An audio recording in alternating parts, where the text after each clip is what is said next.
মধ্যবিত্ত বাড়িতে আমি সিজনে যা হয়। মা, ও মা, আজকে ব্রেকফাস্টে কি বানাইছো? তাড়াতাড়ি দাও না, খুব খিদা পাইছে। এখন সকালবেলা তোকে আমি এবার কি বানাই দিব?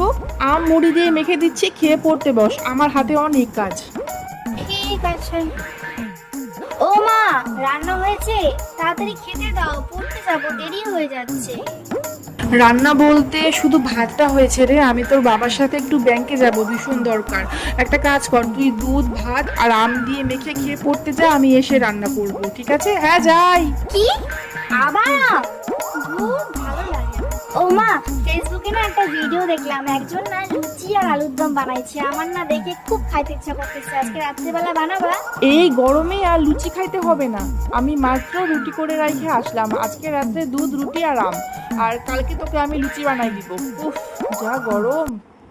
मेरे साथ अन्याय हुआ है। भगवान है कहाँ रे तू।